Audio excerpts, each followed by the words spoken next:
Hi guys! Good evening, Apple Taurus po. And for today's video, day before my birthday, magta-try ako mag-bake. So, ayun na nga, ito ang nangyari. Months before June pa lang talaga, pinagpaplanuhan ko na kung ano yung gagawin ko something sa sarili ko na mag-a-add value sa future self ko. So, ang napili ko nga for this year is baking class. So, nag-search muna ako sa Google ng mga baking class nearby. Pero ito yung pinaka convenient sa akin dahil nandito lang siya sa Tainan, sa Focus Mall. Pagka-check ko nga sa Google ng kanilang link, tinignan ko yung mga menu nila or mga activities na ginagawa nila. So far nagustuhan ko naman and nagpa-book ako at nag-try ako mag-book guys, but hindi ko talaga mahanap kung paano kasi wala silang English translations sa website. So ayun na nga, ang ginawa ko is nag-walk-in ako tapos doon ko nalaman na fully book sila at that time na free ako. So nagpa-book ako ng afternoon which is may available silang isang slot pa. So kung makikita nyo, nag-post din ako ng museum date ideas. So, doon muna ako pumunta. So, ayun na nga, after ng museum dates ko, 30 minutes before ng aking schedule, pumunta na ako dahil sobrang excited nga ako at kinakabahan. Dahil mag-isa lang ako for today. And after akong i-assist, sinabihan ako ng staff na may mga English translations ng rules and regulations. And also, pinaliwanag niya rin sa akin na may mga piling menu na may English translation. So, doon lang ako pwedeng pumili para mas maintindihan ko. Then, yung price na babayaran ko sa menu is kasama na lahat ng ingredients, equipments, and materials. Sobrang natuwa naman ako sa part na yun kasi kung makikita nyo, very organized yung gamit. May mga label na English and Chinese, of course. At ang kagandahan dito, guys, i-assist ka nila pag may something na hindi ka maintindihan sa process. Tingnan natutunan ko talaga dito sa baking class ko guys is learn from your mistakes. Talaga ang dami kong mistakes in the first place, in the first process pa lang. Watching sa mga YouTube tutorial nila or sa tutorial video nila, pero mga times talaga na napaghalo-halo ko na lahat. Sa mga gustong sumubok ng baking class, especially sa mga first timer, always check the next process bago mo gawin yung first process. Kasi yun yung mga talagang common mistakes ko. Ginagawa ko siya agad without knowing na yung next process pala ay iba. So, hindi siya pwedeng paghalo-haluin kasi mag-iiba yung texture ng cake or yung kakalabasan ng gawa mo. Next na talagang na-realize ko during my class is always seek for help kung hindi mo alam or ask.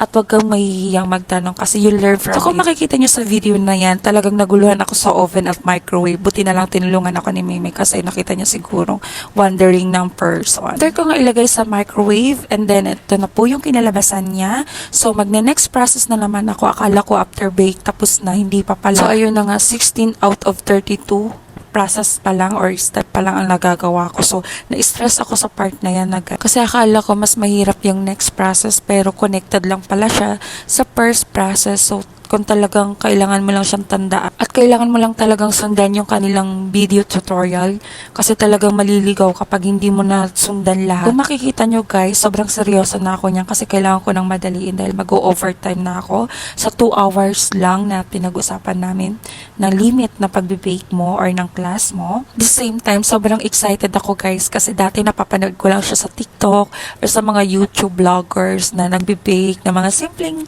pagkain or simpleng bake lang. Ngayon nagagawa ko na siya kaya sobrang thankful din ako na napunta ako sa bansang Taiwan kasi ang dami mong opportunities.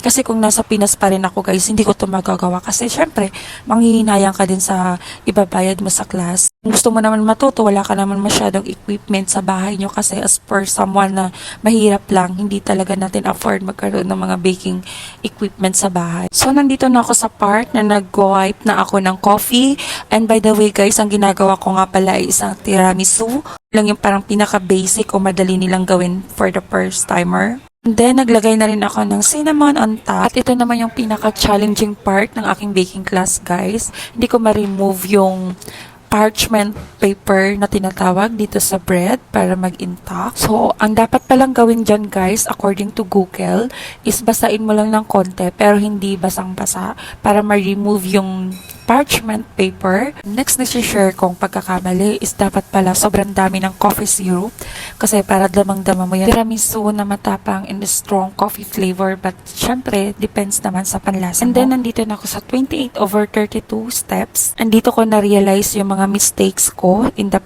first process na kailangan talaga masusundan mo yung process o yung procedure kasi mag-iiba yung texture ng whipped cream or ng ginagawa mong procedure. So, ayan, naglalagay ulit ako ng cinnamon and then yung whipped cream.